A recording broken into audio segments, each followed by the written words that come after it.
नमस्कार, खबरों की खबर में आपका स्वागत है। मैं हूं आपके साथ अंशिका। आज एक बार फिर यह साबित हो गया कि दिल्ली के मुख्यमंत्री अरविंद केजरीवाल जैसा ड्रामेबाज नेता कोई नहीं है। एक तरफ वो नए कानून को लागू भी कर देते हैं और दूसरी तरफ विरोध भी करते हैं। आज जब चोरी पकड़ी जाती है तो नया तमाशा शुरू कर देते हैं कि दिल्ली पुलिस ने उनके ही घर में उनको नजरबंद कर रखा है। केजरीवाल की चोरी कैसे पकड़ी गई, इसका खुलासा मैं आगे करूंगी, लेकिन उससे पहले किसान आंदोलन की बात करते हैं। कृषि कानून के खिलाफ किसान लगातार दिल्ली के बॉर्डर पर डटे हुए हैं। लगभग 2 हफ्तों से चले आ रहे इस किसान आंदोलन के बीच केंद्र सरकार के साथ किसान नेताओं की 5 दौर की बातचीत भी बेनतीजा रही और अब 8 दिसंबर को किसानों ने भारत बंद का आह्वान किया। शुरुआत तक यह आंदोलन केवल कृषि कानून के विरोध में किया जा रहा था, लेकिन धीरे धीरे इसके समर्थन में कई राजनीतिक दल भी उतर आए और इस पूरे मुद्दे ने राजनीतिक मोड़ ले लिया। इस बीच अरविंद केजरीवाल को भी उनकी राजनीति चमकाने का अच्छा मौका मिला तो वो भी इसमें कूद पड़े। लगातार केजरीवाल अपना फायदा देखते हुए किसानों को इस बात का आश्वासन देते आ रहे हैं कि वो कृषि बिल के विरोध में किसानों के साथ खड़े हैं। इसी सिलसिले में अरविंद केजरीवाल अपनी पूरी कैबिनेट के साथ किसानों के बीच पहुंचे। केजरीवाल ने किसानों से मुलाकात कर वहां की सुविधाओं का जायजा लिया और किसानों से कहा कि उनकी सरकार किसानों की सेवादार है। केजरीवाल सरकार ने तो बंद का समर्थन करने तक का ऐलान किया था, लेकिन वो पूरी तरह से फ्लॉप हो गया, क्योंकि किसान किसी भी राजनीतिक नेता को उनके समर्थन में लड़ने के लिए अपना मंच मुहैया नहीं कर रहे हैं। ऐसे में अपनी राजनीति चमकाने के लिए केजरीवाल बड़े ही कॉन्फिडेंस के साथ किसानों से मिलने पहुंचे थे और बंद में समर्थन का भी आश्वासन दिया था, लेकिन उनकी पूरी पोल पट्टी खुल गई। कपिल मिश्रा ने एक ट्वीट में आम आदमी पार्टी को लेकर बड़ा खुलासा किया। उन्होंने बताया कि आम आदमी पार्टी के मंडी चेयरमैन, जो अब तक ये कहते आ रहे थे कि मंडी के सभी संगठनों ने निर्णय लिया है कि किसानों के समर्थन के लिए मंडी में अपना व्यापार बंद रखेंगे, वहीं उनकी असलियत अब सामने आ गई। कपिल मिश्रा ने बताया कि दिल्ली की फल सब्जी मंडियों के व्यापारी उन्हें फोन कर रहे हैं।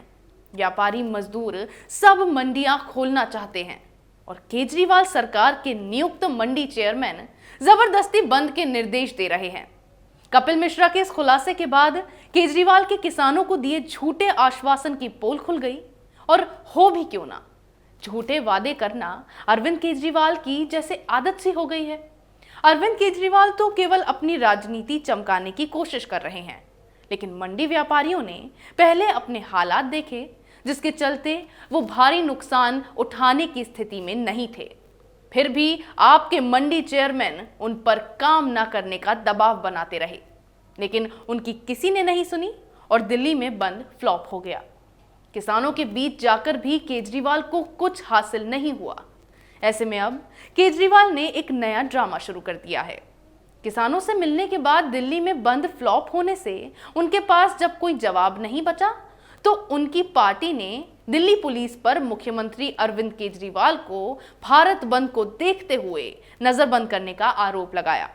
अब जब केजरीवाल को किसानों के बीच जाकर कोई फायदा नहीं मिला और दिल्ली में बंद भी फ्लॉप हो गया, तो वो फिर से अपनी पुरानी राजनीति पर उतर आए। खुद को सुर्खियों में बनाए रखने के लिए पहले उन्होंने सीमा पर जाकर किसानों से बातचीत करने का ड्रामा किया और फिर केजरीवाल के ऐलान के बाद जब दिल्ली में सब खुल गया तो केजरीवाल को सुर्खियों में बनाए रखने के लिए बड़ी बड़ी बातें फैलाई जा रही हैं कि अरविंद केजरीवाल के सिंधु बॉर्डर से लौटने के बाद से नजरबंद जैसे हालात बनाए गए हैं। सीएम अरविंद केजरीवाल की सभी बैठक रद्द कर दी गई है। आपका आरोप है कि गृह मंत्रालय के आदेश पर पुलिस ने दिल्ली नगर निगम के तीनों मेयर को मुख्यमंत्री अरविंद केजरीवाल के घर के मुख्य गेट के बाहर धरने पर बैठा दिया है और इसका बहाना बनाकर पुलिस ने मुख्यमंत्री के घर के बाहर बैरिकेडिंग कर दी है, जिससे ना केजरीवाल से कोई मिलने आ सकता है और ना वो कहीं बाहर जा सकते हैं। ऐसे में आम आदमी पार्टी के इन आरोपों की दिल्ली पुलिस ने पोल खोल दी और नॉर्थ जिले के डीसीपी ने बताया कि ये झूठे और बेबुनियाद आरोप हैं। वहां हमारी फोर्स तैनात है और तो और उन्होंने ये भी बताया कि अरविंद केजरीवाल 7 दिसंबर को शाम 8 बजे भी कहीं निकले थे और रात 10 बजे के आसपास वापस लौटे थे। वहां कोई समस्या नहीं है। केजरीवाल किसान आंदोलन पर किस तरह से राजनीति कर रहे हैं, अब इसका धीरे धीरे खुलासा होता जा रहा है। एक तरफ तो गुपचुप तरीके से केजरीवाल दिल्ली में 3 कृषि कानूनों में से एक कानून को लागू कर देते हैं और फिर वो बॉर्डर पर किसानों के समर्थन का नाटक करने पहुंच जाते हैं। हाल में केजरीवाल सरकार को लेकर एक बड़ा खुलासा हुआ था, जिसमें चौंका देने वाली बात सामने आई थी। इसमें यह पता चला था कि आप सरकार ने तो मोदी सरकार की ओर से पारित कराए गए 3 कृषि कानूनों में से एक कानून को नवंबर 23, 2020 को ही प्रदेश में लागू कर दिया। केजरीवाल की इस हरकत का खुलासा दिल्ली भाजपा के पूर्व अध्यक्ष मनोज तिवारी ने किया था। मनोज तिवारी ने बाकायदा दिल्ली राजपत्र के दस्तावेज की तस्वीरें शेयर कर सारे सबूत सामने रख दिए थे। इस दस्तावेज के अनुसार संविधान के अनुच्छेद 123 के खंड 1 द्वारा दी गई शक्तियों का इस्तेमाल करते हुए भारत के राष्ट्रपति ने कृषक उपज व्यापार एवं वाणिज्य नामक अध्यादेश 2020 पारित किया है, जिसे विधि एवं न्याय मंत्रालय भारत सरकार का राजपत्र असाधारण भाग 2 खंड 1 में दिखाया गया है। आगे लिखा है कि ये किसी भी राज्य की एपीएमसी अधिनियम या अन्य कानून के लागू होने के प्रभाव में आने वाले समय में लागू होगा। कृषि बिल पर जो बवाल हो रहा है उसमें एग्रीकल्चर मार्केटिंग प्रोड्यूस कमेटी पर काफी जोर दिया जा रहा है, जिसे एपीएमसी के नाम से जाना जाता है। आजादी के बाद जब किसानों को उपज का सही मूल्य नहीं मिला तो इस दिशा में कई प्रयास हुए। उसके बाद 1970 के दशक में एग्रीकल्चर प्रोड्यूस मार्केटिंग एक्ट यानी एपीएमसी एक्ट के तहत कृषि विपणन समितियां बनी। इसे ही शॉर्ट फॉर्म में एपीएमसी कहा जाता है। इन समितियों का उद्देश्य बाजार की अनिश्चितताओं से किसानों को बचाना था।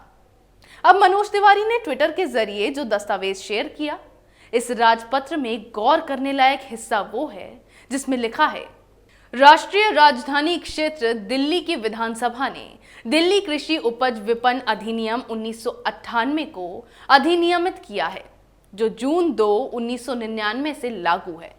अब यहां ध्यान देने वाली बात यह भी है कि सरकार ने एपीएमसी के कुछ क्षेत्रों को फिर से परिभाषित किया है जहां ये कानून लागू होंगे। दस्तावेज के दूसरे पन्ने पर उन परिवर्तनों के बारे में भी बताया गया है। इस कानून को दिल्ली में लागू किए जाने के बाद अब दिल्ली के किसान भी अपनी मंडियों से बाहर अपने उत्पाद बेच सकेंगे। इससे दिल्ली की मंडियां खत्म नहीं होंगी, वो ज्यों की त्यों बनी रहेंगी, ऐसा सरकार ने साफ कर दिया है। साथ ही मंडी से बाहर उत्पाद बेचने पर कोई शुल्क या टैक्स नहीं भरना पड़ेगा। आम आदमी पार्टी का कहना है कि दिल्ली में तो सब्जियों और फलों को पहले से डीरेगुलेट किया जा चुका था, अब अनाज को लेकर भी ये सुविधा लागू हो गई है। ऐसे में फिर केजरीवाल सीमा पर किसानों के बीच जाकर कहते हैं उनके ऊपर दबाव बनाया गया, लेकिन उन्होंने कोई परमिशन नहीं दी। अब उन्होंने कोई परमिशन ही नहीं दी तो कैसे ये कानून उनके राज्य में लागू हो गया? तो फिर सवाल तो यही उठता है कि क्यों पार्टी के लोग फिर कृषि कानून के विरोध में भागदौड़ कर रहे हैं?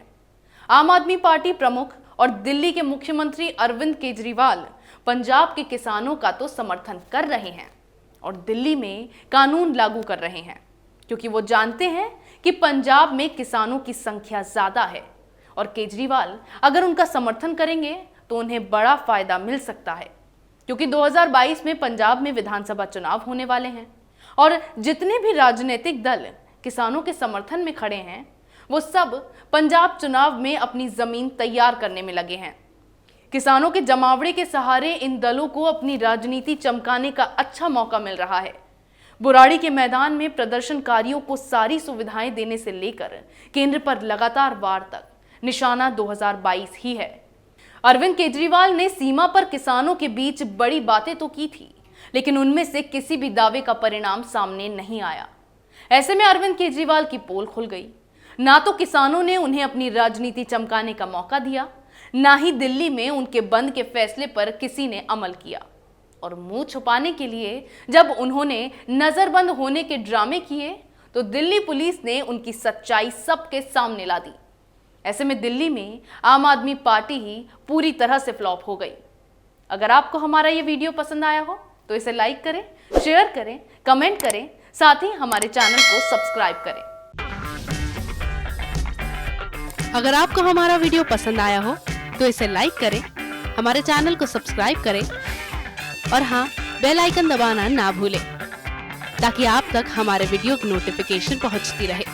आप अपना सुझाव हमें कमेंट बॉक्स में दे सकते हैं। हमारे साथ जुड़ने के लिए शुक्रिया।